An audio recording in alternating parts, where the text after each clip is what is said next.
Layer skin hair and laser clinic లో latest టెక్నాలజీతో laser hair removal, anti ageing and hair fall issues కి advance treatments అన్ని ఇక cost గురించి వరి అవ్వాల్సిన అవసరం లేకుండా అందిస్తున్నారు. ఇంకా మీ కాన్ఫిడెన్స్ ని తిరిగి తెచ్చుకోండి. Get your free consultation now.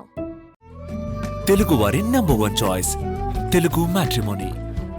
కోర్టులో అనంతబాబు అతని భార్య లక్ష్మీ దుర్గా ఇక జైలు తప్పదా? వివరాల్లోకి వెళ్ళినట్లయితే ఏదైతే డ్రైవర్ సుబ్రహ్మణ్యం హత్య కేసుకు సంబంధించిన వ్యవహారం ఇది. సో గత ప్రభుత్వంలో అంటే 2022లో ఈ ఘటన చోటు చేసుకుంది. ఆ హత్యకు సంబంధించి సో ఆ హత్య జరిగిన వెంటనే ఎమ్మెల్సీ అనంతబాబు పోలీసుల దగ్గర నేనే హత్య చేశానని చెప్పి ఒప్పుకోవడం పెద్ద సంచలనంగా మారింది. సో అయితే మనం గతంలో కూడా కొన్ని వీడియోస్లో ప్రస్తావించుకున్నాం. ఏంటి ఈయనంత బ్రహ్మాండంగా వెళ్ళిపోయి అక్కడ యాక్సెప్ట్ చేశాడు, పైగా అధికారంలో ఉన్నారు, ఆయన ఎమ్మెల్సీ అధికార పార్టీకి సంబంధించి ఎందుకు ఒప్పుకున్నాడా అని అంటే అసలు కథ ఇప్పుడు బయటపడతా ఉంది. ఏంటి, తన సతీమణి లక్ష్మీ దుర్గ ప్రమేయం కూడా ఈ హత్యకి సంబంధించిన దాంట్లో ప్రధానంగా ఉంది.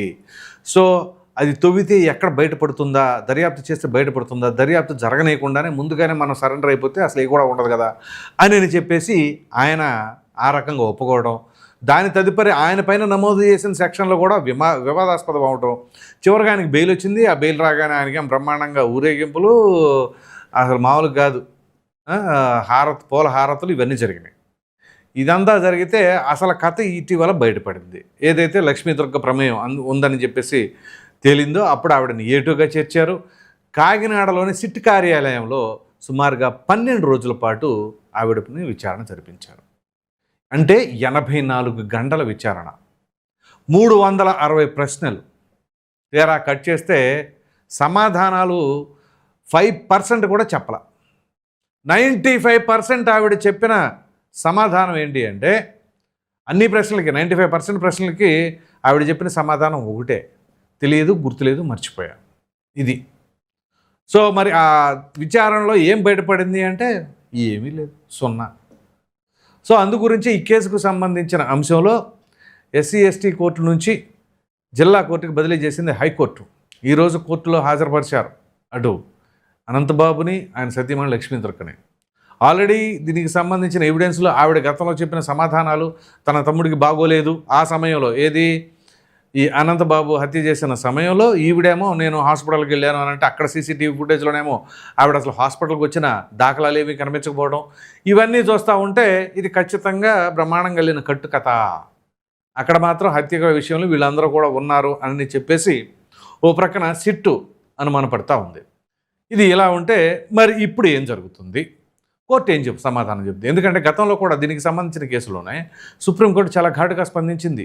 అలాగే కొంతమంది పోలీసు అధికారులపైన కూడా చర్యలు తీసుకోమని చెప్పేసి చెప్పింది.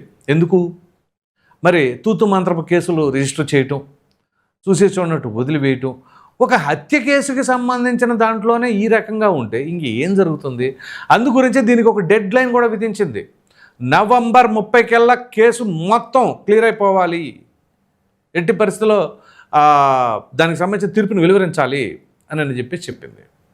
సో దీనికి అనంతబాబు ఏం చెప్తూ ఉంటారు మామూలుగా, ఈ హత్యకి సంబంధించిన దాంట్లో ఏంటి 20,000కి సంబంధించిన వ్యవహారం అంట, 50,000 తీసుకుంటే 30,000 ఇచ్చేసాడంట, 20,000కి సంబంధించి గట్టిగా తోపులాటలో ఆ రకంగా మరణించాడు అని చెప్పేసి, తర్వాత అక్కడికి వెళ్తే ఏంటి, మీరు ఎక్కడ అలర చేయకుండా ఉండండి, నేను 2 లక్షలు ఇస్తాను అని చెప్పేసి, అక్కడ 20,000 కోసం వసూలు కోసమే అక్కడ అంతా చేస్తే 2 లక్షలు ఇస్తానని ఎలా చెప్పాడు? ఇలా అనేక రకాలైన ప్రశ్నలు ఉత్పన్నమవుతూ ఉంటాయి. ఇది ఇలా ఉంటే అనంతబాబుని బ్రహ్మాండంగా పక్కన పెట్టుకుంటారు. అప్పుడు ముఖ్యమంత్రిగా ఉండి కూడా జగన్మోహన్ రెడ్డి గారు క్యారవాన్ల పక్కన కూర్చోబెట్టుకుంటారు, లేదా సమావేశాలకు ఆహ్వానిస్తూ ఉంటారు. ఇంకా ఎంత గొప్ప విషయం అంటే శాసన మండలికి కూడా బ్రహ్మాండంగా వచ్చి కూర్చుంటూ ఉంటారు. అసలు ఒక హత్య చేసిన వ్యక్తి పైగా తను ఒప్పుకున్నా కూడా ఏ రకంగా ఆయన పైన చర్యలు తీసుకోకుండా, సస్పెన్షన్ విధించకుండా, అఫ్కోర్స్ అప్పుడు తాత్కాలికంగా ఏదో సస్పెండ్ చేశారని చెప్పేసి అన్నారు. ఏం లేదే, ఎంతకాలం ఆ కేసు ప్రూవ్ అయ్యేంత వరకు ఉండాలి కదా సస్పెన్షన్ పార్టీ నుంచి. కానీ అలా ఉండదు, మనం బ్రహ్మాండంగా ప్రక్కన కూర్చోబెట్టుకుంటాం, ఇంకా నిస్సిగ్గుగా ఇవన్నీ మాట్లాడుతూ ఉంటాం. మేము బ్రహ్మాండంగా ఇచ్చేసాం, అది చేసాం, మా పైన కావాలని బురద జల్లుతున్నారు. బురద జల్లేదేంటి, ఆ రకంగా శవం కనపడతా ఉంటే, హత్య చేసిన అతనే ఒప్పుకుంటే, ఆయన ప్రక్కన పెట్టుకుంటే ఇంకా దేనికి నిదర్శనం అది? నిందితుల పక్షాన ఉంటారా, బాధితుల పక్షాన ఉంటారా? ఏ రోజైనా డ్రైవర్ సుబ్రహ్మణ్యం కుటుంబాన్ని పరామర్శించడం కానీ, మేము అండగా ఉన్నామని చెప్పడం కానీ ఉందా? లేదు. నిందితుల వైపు మేము వీళ్ళకి అండగా ఉన్నాం, మేము వీళ్ళకి భరోసా కల్పిస్తున్నాం అనేదానికి నిదర్శనంగానే కదా ఎమ్మెల్సీ ఆనందబాబుని ప్రక్కన కూర్చోబెట్టుకుంటుంది. ఇక దీన్ని బట్టి ప్రజలకు అర్థం కావట్లేదా? మీ యొక్క ఉద్దేశాలు ఏంటి? మీరు నిజంగా ప్రజల పక్షాన ఉంటున్నారా, లేకపోతే దాడులు చేసిన వారి పక్షాన నిలబడుతున్నారా అని చెప్పేసి. సో ఇప్పుడు కోర్టులో ప్రవేశపెట్టారు. సరే, ఏం జరగబోతుంది అనేది కూడా చాలా ఆసక్తిగా ఎదురు చూస్తూ ఉన్నారు. ఎందుకంటే ఇవన్నీ కూడా ఓ విధంగా జగన్మోహన్ రెడ్డి గారికి 11 స్థానాలు పరిమితం అవడానికి కూడా one of the reason MLC Anandababu హత్యకి సంబంధించిన కేసు, ఆ డ్రైవర్ సుబ్రహ్మణ్యం హత్య చేసిన కేసు, వైఎస్ వివేకానంద రెడ్డి గారి హత్య కేసు, ఇవన్నీ కూడా ఎంతో కొంత కారణం. ప్రజలు దీనిపైన కూడా చర్చించుకుంటూ ఉన్నారు. ఎందుకంటే హత్య రాజకీయాలను మేము ఎంటర్టైన్ చేస్తాము, వాళ్ళకి మేము సపోర్టివ్గా ఉంటాము అనే దానికి నిదర్శనంగా నిలబడింది వైసీపీ అనే దానికి కనబడతా ఉంది కదా. లేదు, చట్టం ముందు ఎవరైనా సరే శిక్షించబడతారు, మా పార్టీ పరంగా మేమేం చేస్తామంటే చట్టం లేదా న్యాయస్థానాలు ఎటువంటి శిక్షలు విధిస్తాయో ఆ ప్రకారంగానే చూస్తాము అని చెప్పేసి అని ఎప్పుడైనా అంటారా? పొరపాటును కూడా అనరు. వీళ్ళ పక్షాన నిలబడతారు, వీళ్ళకి మద్దతుగా ఉంటారు.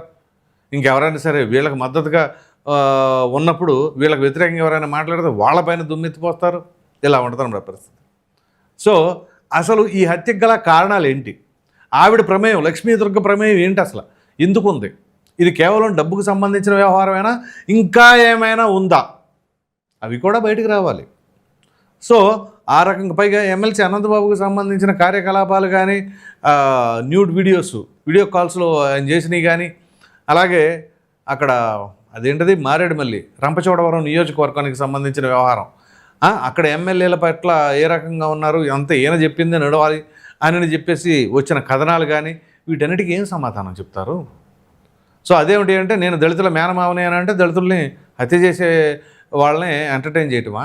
దళితులకు మేనమావ అంటే ఇదే జగన్మోహన్ రెడ్డి అన్నారు కదా, నేను దళితుల మేనమావని అని చెప్పేసి అన్నప్పుడు, మరి ఒక దళితుడు హత్య గావించబడినప్పుడు ఆ హత్య చేసిన వాళ్ళని ప్రక్కన ఎలా పెట్టుకుంటారు? అప్పుడు మేనమావ ఎలా అవుతారు? అలా ఉంటుంది అనమాట. సో ఇప్పుడు ఈ కేసుకు సంబంధించింది చాలా ఆసక్తికరంగా తెలుస్తుంది. ఎందుకంటే ఈవిడ విచారణకు హాజరైనప్పుడు కూడా పోలీసులు కొంతవరకు ఇంకా సపోర్టివ్గానే ఉంటారు అనే దానికి నిదర్శనంగా వాళ్ళ వాహనాన్ని లోపల దాకా తీసుకురానివ్వటం, అక్కడికి వచ్చిన తర్వాత చుట్టూ మళ్ళీ ఎక్కడ కూడా ఫేసు ఏమి రివీల్ అవ్వకూడదు, అంతవరకు ఎవరికి తెలియదు అనుకుంటున్నారో ఏంటో, సరే ఏమో అది వేరే విషయం. కానీ వాళ్ళకి అంత ఇంపార్టెన్స్ ఎలా ఇస్తున్నారు, వాహనాన్ని అంత లోపల దాకా ఎలా తీసుకురానిస్తున్నారు? చూడండి, హత్య ఆరోపణలు ఎదుర్కొంటున్న వీళ్ళు విచారణకు వెళ్ళేటప్పుడు ఆ వాహనాన్ని అయితే లోపల దాకా వెళ్ళనిస్తారు. అదే ఫిలిం ఇండస్ట్రీకి సంబంధించిన అంశంలో మెగాస్టార్ చిరంజీవి లాంటి వాళ్ళు వెళితే కిలోమీటర్ల అవతల ఆపేసి అక్కడి నుంచి నడిపిస్తారు. వాళ్ళు అధికారంలో ఉన్నారు కాబట్టి. ఇప్పుడు కూటమి అధికారంలో ఉంది కాబట్టి మరి ఈ హత్య ఆరోపణలు ఎదుర్కొంటున్న వీళ్ళు మాత్రం వాహనం లోపల దాకా తీసుకురానిస్తారు, వీళ్ళకి బ్రహ్మాండమైన సౌకర్యాలు కల్పిస్తూ ఉంటారు. సో అంత డిఫరెన్స్ ఉంది, అంత ఉదార స్వభావం ఉందా ఈ ప్రభుత్వానికి? బోరగాడ్ అనిల్ లాంటి వ్యక్తికి ఆయన జైలుకి వెళ్తున్నప్పుడు కూడా బిర్యానీలు పెట్టేయడం కావచ్చు, అలాగే స్టేషన్లో మంచి మంచి సోఫాలు, టేబుళ్ళు, పడుకోవడానికి సౌకర్యాలు, ఫ్యాన్లు, అబ్బా ఏమి సదుపాయం! అసలు కూటమి ప్రభుత్వం అంటే కూటమి ప్రభుత్వం అంతే. బ్రహ్మాండంగా అవతల వాళ్ళు మేము నరికేస్తాం, ఆడపిల్లల్ని ఇచ్చేస్తాం అచ్చేస్తాం అన్నవాడిని సైతం బ్రహ్మాండంగా రిసీవ్ చేసుకున్న ఘనత మన పోలీసులకి, అది కూడా కూటమి ప్రభుత్వంలోనే జరుగుతుంది. మరి ఎక్కడ ఆ గ్యాప్ ఉంటుంది, ఎందుకు అలా జరుగుతుంది అనేది మాత్రం ఎవరికి అంత చిక్కని ప్రశ్న. ఈ విషయంపైనే అధికార పార్టీకి సంబంధించిన కార్యకర్తలందరూ కూడా చాలా నిరుత్సాహంగా, ఓ విధంగా చెప్పాలంటే ఆవేదనతో అల్లాడిపోతూ ఉన్నారన్నమాట. సరే, ఎవరి కోరికల మేరకో లేకపోతే వాళ్ళ అభిలాష మేరకో చేస్తారని కాదు, కానీ కనీసం తప్పును తప్పుగా చూసి ఎవరెవరైతే ఆరోపణలు ఎదుర్కొంటారో వాళ్ళ కఠినంగా శిక్షించబడాలి అని కోరుకోవడం కూడా తప్పేనా? మరి ఆ బాధిత కుటుంబీకులకు సంబంధించి డ్రైవర్ సుబ్రహ్మణ్యం, ఆ కుటుంబీకులకు సంబంధించి వాళ్ళ పక్షాన అప్పటి ప్రభుత్వం నిలబడాలా? అఫ్కోర్స్ ఇప్పుడు ప్రభుత్వం కొంచెం గట్టిగా చూస్తుంది, అది వేరే విషయం. కానీ ఈ కేసు మాత్రం ఆషామాషి వ్యవహారం కాదు. ఇది భవిష్యత్తులో చాలామందికి దడదలాడించే తీర్పు అయితే వెలువరించాలి ఖచ్చితంగా. నవంబర్ దాకా డెడ్లైన్ విధించింది కాబట్టి చాలా ఫాస్ట్గా నడుస్తున్నట్టే. ఇక్కడ ఆశ్చర్యకరమైన విషయం ఏంటో తెలుసా? 2022లో హత్య గావించబడిన ఈ Subrahmanyam, driver Subrahmanyam case November 30 లోపల తేల్చాలని చెప్పేసి కోర్టు ఓ డెడ్లైన్ పెట్టింది, బాగుంది. కానీ దానికి 7 సంవత్సరాల క్రితం, దానికి 3 సంవత్సరాల క్రితం, అంటే ఇప్పుడు 7 సంవత్సరాలు అయింది, దానికి 3 సంవత్సరాల క్రితం అంటే 2019 మార్చి 15వ తేదీన హత్య గావించబడిన వైఎస్ వివేకానంద రెడ్డి గారి హత్య కేసు మాత్రం జీడిపాకంలాగా కొనసాగుతూనే ఉంటుంది అనమాట. మామూలుగా మనం టీవీలో చూస్తామే, జీల్లోనూ జెమినీల్లోనూ ఆ సీరియళ్ళు ఉంటాయి.